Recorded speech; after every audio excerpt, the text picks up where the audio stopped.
guys know that apps like Facebook, Instagram, and Snapchat are negatively affecting you? Even though we might not be able to see it, these are taking over our world right in front of our eyes, and they are a lot more harmless than they may seem. When I did my audience analysis, I found that every single person that filled it out uses social media, which was not a surprise, but I also found that 50% of you said that I did a scale from 1 to 5, saying how social media made you feel about yourself. 1 being horrible and 2 being great, and half of you said that it made you feel a 2 on the 1 to 5 scale. So that was pretty impressive. So as social media users, you may not be able to see the negative impacts that it can have, but after today, I want you to really fully understand why social media should be limited. And today I will be explaining the immense negative effects on both developmental and psychological growth, and then the overall identity formation that you are not receiving when you are exposed to social media at such a young age. And I'm also a student at Ball State, if you guys didn't know that. So this is, I'm sharing this information as a continuation of a research study I did last semester in one of my English classes. So, starting with developmental growth, a website that was published by Cleveland Clinic in 2024 had statistics that 40% of ages 8 to 12 use social media, and then 95% of ages 13 to 17 use social media apps. And they also included that these same kids that were in this study that used social media more than 3 times a day had doubled their risk of getting both anxiety and depression.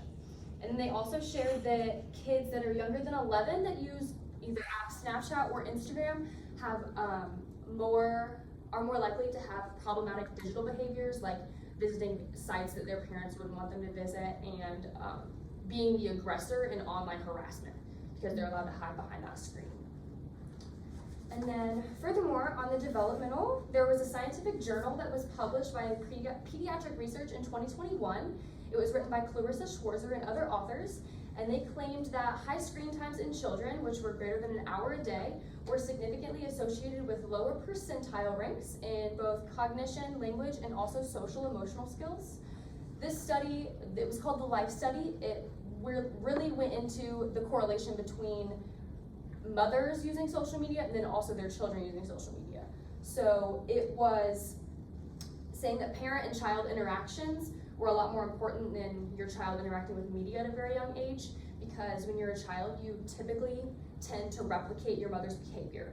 So whenever your mother, they said that if your mom used any media, like no matter if that was television on their phone, for greater than 4 hours a day, your children were a lot more likely to use media a lot earlier and more often than other children around them, because they're trying to replicate that mother's behavior. And then I also, when I did my research study last semester, I used personal interviews with 2 of my colleagues. They were both music majors, so one was my roommate, and then one was one that was in my English class as well. And they both said that they used social media for around 4 to 8 hours a day, mostly for school, because like I said, they were music majors, but they also said that their most used apps were Snapchat and Instagram. And then I also did a lot of scale questions, like a strongly disagree to disagree scale, and I asked them things like if social media could cause higher rates of anxiety and depression, and then I asked them if they compared their lives to other people on social media. And for all of those, they agreed for all of them, and this ultimately led to the conclusion that social media had a negative impact on them, and they were able to admit it even if they didn't like to admit it. And then there was another article that was published in 2024 by Child Mind Institute. It was written by Rachel Emke, and she had input from 2 clinical experts in the field, both Donna Wick and Catherine Steiner-Adair.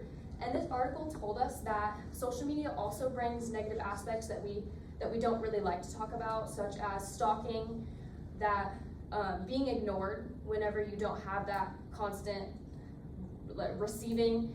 When you receive to others and say people don't respond to you as fast, then obviously you don't get that serotonin, dopamine, you don't get it back. So also indirect communication, imposter syndrome, and then it can also lead to poor body image. And for the body image aspect, I think that's really unfortunate, because when you're in middle school, it's already a really awkward time. You're trying to find yourself, and if you're going through that, which is really sad, then you will already be affected. And then I also found a YouTube video, and it was posted by a news channel in Boston. And this news channel stated that they did a study to see about teens, both boys and girls, and all of them who use social media more than 4 hours a day. There was a 50% depression spike in the girls, and there was a 35% depression spike in the boys. And then this also was a direct correlation to they got less sleep and less exercise because they were more focused on the social media part of their lives. And then this also, 50% of those people also claimed to have mental health and self-esteem issues. So for the psychological aspect, I'm gonna draw you a cute picture of the brain. But I don't do art, so, okay. I tried to practice on my paperwork, okay. Brainstem.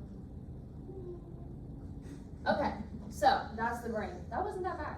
Okay, so I'm sure you all have heard that the prefrontal cortex does not fully develop until you're like 25. That's a pretty common thing people say, like, you're stupid until you're 25, you know, whatever. Okay, so this right here is the prefrontal cortex, and it's separated into 3 sections, and that is the dorsolateral, this is dorsolateral, and then ventrolateral, and this is orbitofrontal. Okay, so in the study that I found about,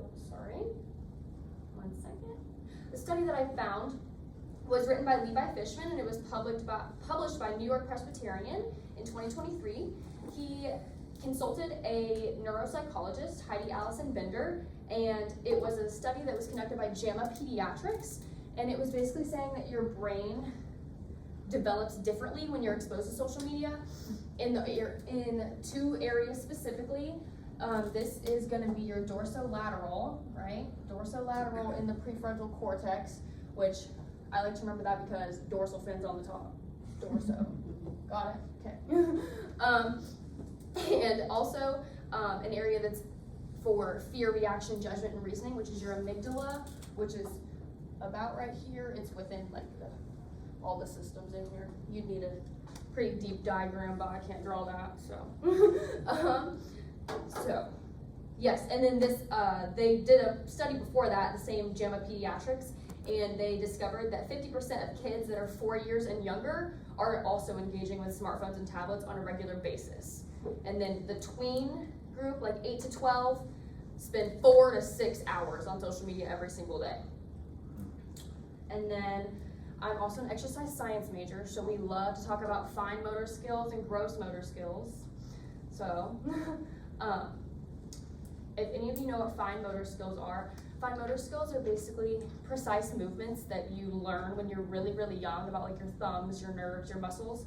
Kind of just, you need to learn, because obviously when you're born you have to kind of correlate your entire body and then figure it out.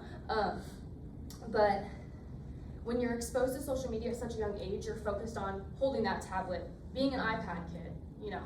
So when you aren't exposed and you aren't able to feel out your fine motor skills, then your gross motor skills will be affected later in life. So gross motor skills are like you're running, you're jumping, things like that. So if you are exposed to social media at a really young age and you are focused on that and you don't define your fine motor skills, then your gross motor skills will then be diminished. And then, so overall, social media and its effects are hidden within the platforms we indulge in. Even if we don't want to admit it, there are extreme negative effects. And I feel that it was intended to be a positive space where we could express ourselves and make connections with others, use it for like remote work and community engagement, but I feel that it's become more of a negative space than a positive. And when social media enters one's life at such a young age, the fine line between in-person communication and online communication becomes merged, and you are stuck in that cycle forever. Thanks.